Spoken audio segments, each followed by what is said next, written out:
Hallo, ich möchte euch hier in einem kleinen Video zeigen, wie ihr für den Modell- oder für den Krippenbau Lagerfeuer herstellen könnt, die sehr realistisch aussehen, als ob sie wirklich brennen. Das Ganze kann man mit ganz einfachen Mitteln herstellen. Ist eine schöne kleine Bastelei, sie eignen sich auch zu Tischdeko oder als kleines Mitbringsel. Das Ganze funktioniert in jedem Maßstab, ich habe das auch schon für ein H0-Diorama gemacht, das später in einer Anlage eingesetzt worden ist.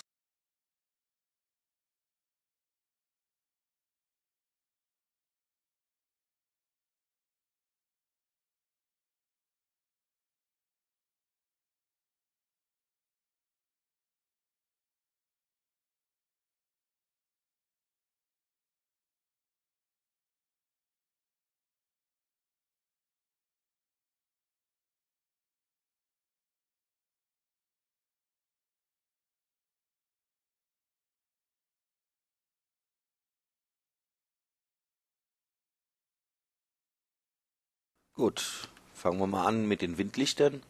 Die gibt's meistens zu Weihnachten auf so einer Blisterkarte, 4 Stück zusammen. Ähm, Die sind recht billig, so 1,50 Euro, 2 Euro.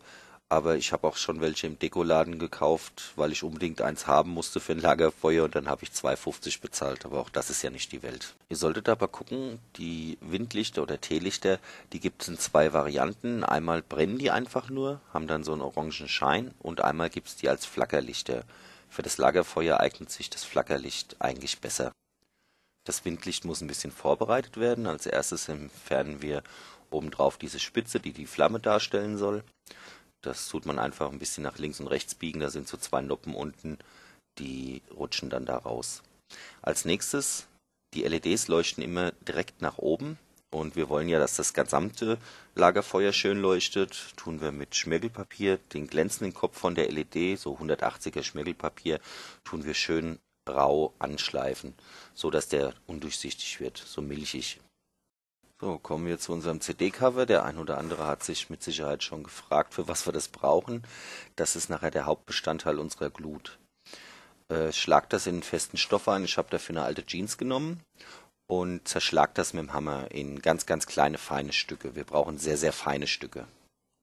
Hier seht ihr jetzt die Ausbeute meiner Hammerattacke auf das CD-Cover.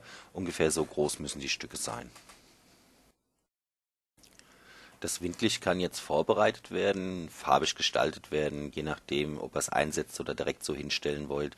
Macht ein paar Steine außenrum, als ob es aussieht, als ob es ein Lagerfeuer wäre. Die Plexiglasbruchstücke mischt ihr jetzt mit ganz normalem Weißleim, so dass es einen schönen festen Brei gibt, sag ich mal. Diesen Brei füllt ihr jetzt als Glut ein, tut es ein bisschen drapieren. Es ist noch nicht so wichtig, wie das jetzt aussieht, der Effekt kommt später. Von den einzelnen Bemalungsschritten habe ich jetzt keine Bilder gemacht, deswegen erkläre ich euch das schnell, aber das ist eigentlich auch ganz intuitiv, das ist vollkommen einfach. Ihr geht als allererstes hin und nehmt eine Schwarz, die ihr ein bisschen verdünnt und damit streicht ihr den kompletten Plexiglasmatsch ein. Als Zwischenschritt kommt dann immer mein Haarföhn zum Einsatz, damit wird jede einzelne Farbschicht immer schön getrocknet. Ist die Schwarz schön trocken, kommt ein leuchtendes Orange und ein leuchtendes Rot in die kleinen Ritzen rein, da wo beim normalen Lagerfeuer auch die Glut wäre. Im nächsten Schritt nehmen wir kleine dünne Äste, brechen die uns zurecht und streichen sie schwarz an. Klebt nun die kleinen schwarzen Äste so schräg auf das Lagerfeuer drauf, als ob das das letzte Holz ist, was aufgelegt worden ist, was noch nicht ganz verbrannt ist.